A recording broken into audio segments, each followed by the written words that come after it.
참예수님, 오늘은 8월 17일 연중 제20주간 화요일입니다. 복음 말씀 들으시겠습니다. 마테오가 전한 거룩한 복음입니다. 그때 예수님께서 제자들에게 말씀하셨다. 내가 진실로 너희에게 말한다. 부자는 하늘나라에 들어가기가 어려울 것이다. 내가 다시 너희에게 말한다. 부자가 하느님 나라에 들어가는 것보다 낙타가 바늘구멍으로 빠져나가는 것이 더 쉽다. 제자들이 이 말씀을 듣고 몹시 놀라서 그렇다면 누가 구원받을 수 있는가 하고 말하였다. 예수님께서는 그들을 눈여겨보며 이르셨다. 사람에게는 그것이 불가능하지만 하느님께는 모든 것이 가능하다. 그때 베드로가 그 말씀을 받아 예수님께 물었다. 보시다시피 저희는 모든 것을 버리고 스승님을 따랐습니다. 그러니 저희는 무엇을 받겠습니까? 예수님께서 말씀하셨다. 내가 진실로 너희에게 말한다. 사람의 아들이 영광스러운 자기 옥좌에 앉게 되는 새 세상이 오면 나를 따른 너희도 12 옥좌에 앉아 이스라엘의 12지파를 심판할 것이다. 그리고 내 이름 때문에 집이나 형제나 자매, 아버지나 어머니, 자녀나 토지를 버린 사람은 모두 100배로 받을 것이고 영원한 생명도 받을 것이다. 그런데 첫째가 꼴찌되고 꼴찌가 첫째되는 이들이 많을 것이다. 주님의 말씀입니다. 그리스도님 찬미합니다. 오늘 복음은 계명을 잘 지켜온 부자 청년이 예수님께 다가와서 영원한 생명을 받으려면 무슨 선한 일을 해야 하냐고 물었다가 재산을 가난한 사람들에게 나누어 주라는 예수님의 말씀을 듣고 슬퍼하면서 떠나갔다는 구절에 바로 이어지는 그 뒷부분입니다. 예수님은 부자 청년에게 재산을 가난한 사람들에게 나누어 주면 하늘에서 보물을 차지하게 될 것이라고 말씀해 주셨지만 청년은 가진 재물이 많았기 때문에 예수님을 떠나갔습니다. 하늘나라는 밭에 숨겨진 보물과 같다. 그 보물을 발견한 사람은 그것을 다시 숨겨두고서는 기뻐하며 돌아가서 가진 것을 다 팔아 그 밭을 산다는 마테오복음 13장 44절의 말씀과는 다르게 부자 청년은 자신이 가진 많은 재물을 하늘나라를 찾는데 쓰지 못하고 그 보물을 발견하지 못하고 기뻐하지 못하고 울상이 되어서 떠나갑니다. 예수님께서 부자가 하느님 나라에 들어가는 것보다는 낙타가 바늘구멍으로 빠져나가는 것이 더 쉽다 하고 말씀하셨는데 바늘구멍은 제일 작은 구멍을 얘기하는 거고 낙타는 거기에 있는 짐승 중에 가장 큰 짐승을 이야기하니까 제일 큰 게 제일 조그만 데로 들어가기 어렵다라고 얘기하는 거니까 되게 어렵다라고 말씀을 하시는 거죠. 더 이게 그만큼 어렵다고 이제 과장해서 말씀하시고 계신다는 것을 알 수 있습니다. 그도 그럴 만한 것이 대부분의 모든 사람이 부자가 되고 싶어 합니다. 모으는 건 좋아하지만 비우는 것은 과감한 결단을 필요로 하는 만큼 대부분의 사람들이 모으길 좋아하지 비우는 거는 꺼려하고 싫어합니다. 제자들이 그러면 누가 구원받을 수 있겠는가? 라고 물었는데 저번에 제가 그 방송에서 했는지 여기 피정 미사 때 평일에 미사 때 했는지 제자들이 그 물었던 거는 구약시대 때 하느님 축복을 받은 사람은 다 부자였었어요. 왜냐하면 하느님이 자손뿐만이 아니라 짐승, 가축 그 사람이 가진 살림살이를 많게 해주셨으니까.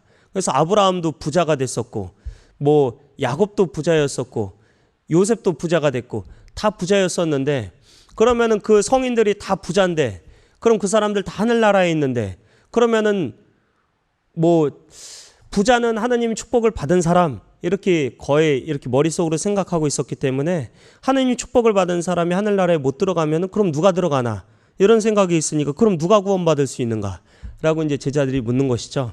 근데 예수님 시대가 되면서 많이 이제 쇠퇴가 된 거죠.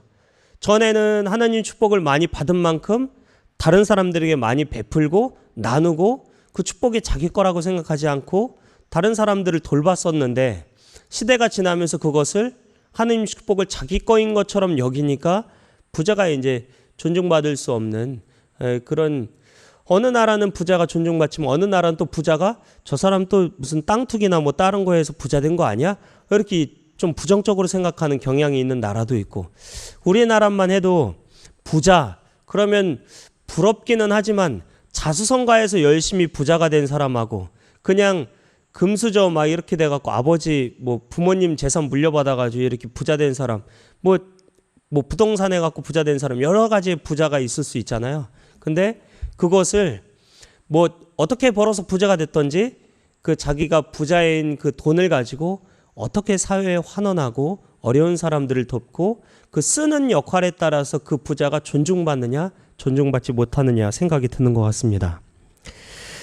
TV에 이 신박한 정리라는 프로그램을 제가 가끔 보게 되는데, 스스로 잘 정리가 안 되는 이 연예인들이 정말 그 엄청 그 창고 같은 자기의 집을 공개하면서 전문가의 도움을 받아서 이 정리만으로 리모델링에 가까운 효과를 내는 프로그램입니다.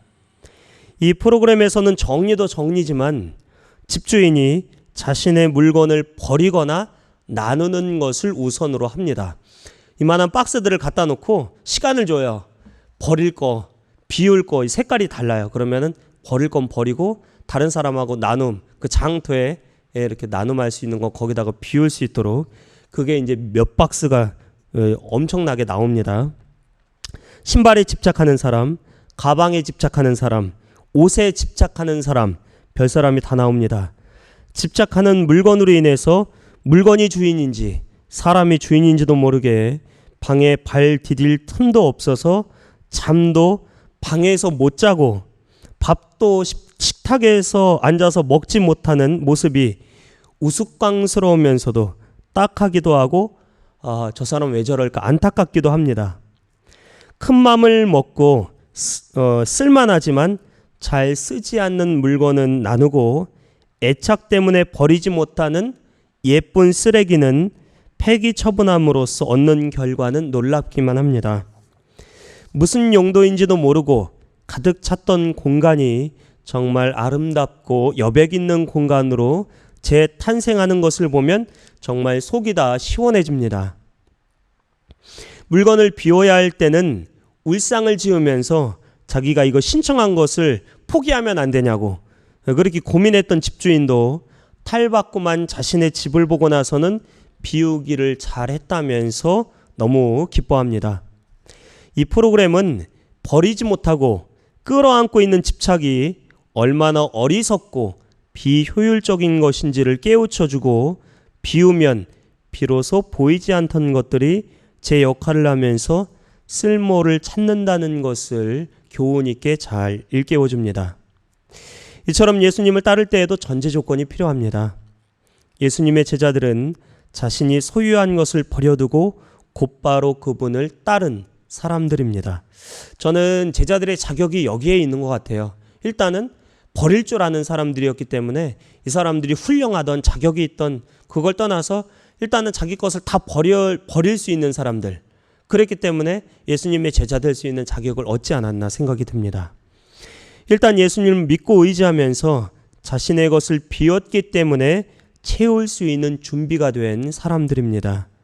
하지만 예수님을 따른다고 하면서 가득 차 있으면 예수님께 집중하기가 어려워집니다. 마음속이 어지럽기 때문에. 신학교 생활을 할 때 자신의 것을 비우는 연습을 했던 그런 적들이 생각납니다. 한 달에 한 번씩 아나바다 장터가 넓은 마리아홀 그 실내 장터에서 열렸었는데 바닥에 쭉 깔아놔요. 나에게 필요 없는 것들을 내놓고 필요한 누구라도 쓸 수 있도록 하자는 취지로 열렸었습니다. 때로는 아무도 가져가지 않을 그런 헌 물건을 내놓은 거, 그걸 보면서 왜 이런 걸 내놨을까 이렇게 안타까운 마음이 들기도 했고, 값비싼 물건을 내놓는 것을 볼 때는 누구보다 빨리 가져가려는 마음보다 귀한 물건을 내놓을 용기가 없는 자신을 들여다보는 계기로 삼기도 했던 것 같습니다. 그리고 대학원 1학년 때 지도신부님께서 한 달에 한 번씩 방을 바꾸게 하셨는데 처음에는 좀 귀찮은 생각이 들었습니다. 1층부터 4층이 있는데 이거 제비를 뽑아가지고 1층에서 1층으로 이제 옆방으로 옮기는 게 최고고 1층에서 4층 저기로 옮겨야 되면은 자기 살림살이를 다 해서 엘리베이터도 없고 그 계단으로 올라가서 다 옮겨야 되는 거죠. 그런데 한 달에 한 번씩 방을 바꾸다 보니까 힘이 들고 귀찮아서라도 짐을 정리하게 되는데 이왕이면 필요한 누군가에게 나의 것을 나누어 주게 되었습니다. 나중에는 방에는 꼭 필요한 것만 남게 되고 필요하지 않은 것이 생기면 필요한 사람이 있으면 가져가라고 칠판에 써놓고 칠판 밑에 물건을 놓아두기도 했습니다. 심지어 어느 방에 가면 너무 없는 거예요. 그래서 친구 방에 가서 야 이거 너무 비운 거 아니야? 그러면 아니 책은 다 도서관에 가면은 있고 그리고 모자라면은 아니 치약이 떨어지던가 뭘 하면은 너 치약 2개 있지? 그럼 네 거 쓰면 되고 이러는 거죠. 그래서 이거 무슨 야외일에 대한 믿음인가? 그렇게 생각을 하면서 쟤는 어떤 믿음인 거지? 이거 너무 비운 것 같은데 그랬던 적도 있었죠. 그런데 대학원 1학년 영성 심화의 해가 끝나고 학년이 올라가다 보니까 방에 살림살이가 조금씩 또 늘어갔습니다. 그래서 방학해서 집에 갈 때 또 비우고 학년이 올라가면서 방이 바뀔 때 또 비우고 비우는 연습을 계속하지 않으면 어지럽게 무언가 계속 가득 차게 됩니다. 비울 때 여러분들 이사 갈 때 보시면 여기에 이런 게 있었어? 이거는 한 번도 안 썼는데 유통기한이 그새 다 뜯지도 않았는데 지나가 버렸네. 이런 것들 있죠. 그래서 나누지 않으면 썩게 됩니다. 예수님은 당신 때문에 소중한 것을 버린 사람은 궁핍하게 살 것이 아니라 비운 것 훨씬 이상의 것을 100배로 충분하게 받을 것이고 부자 청년이 그토록 바라던 영원한 생명까지도 받을 것이라고 약속하십니다. 가득 차 있는 첫째 같지만 실제로는 꼴찌처럼 살지 말고 비운 것 같지만 실로는 가득 찬 첫째가 되기를 바라면서 계속해서 비우고 나누는 연습을 하도록 합시다. 그러면 거기에 가리워져 있던 주님께서 보이기 시작할 것입니다. 다볼사이버 성당 교우분들과 대설매원 여러분, 잠봉 코리아와 잠봉 아메리카 여러분도 지금 나누시는 사랑의 보상을 100배로 받으시고 영원한 생명까지 받으시기를 기도드립니다. 네, 고맙습니다.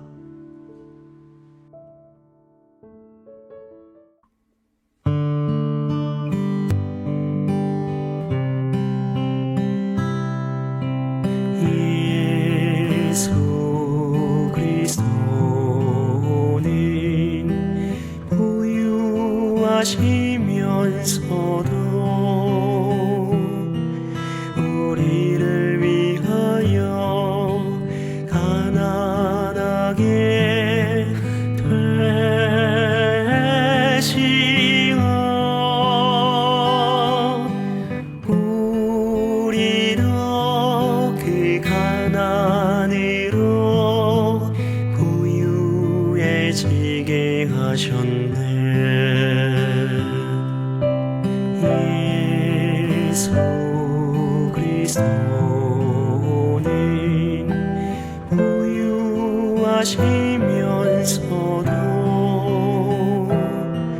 우리를 위하여 가난하게 되시어 우리도 그 가난으로 부유해지게 하셨네.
계시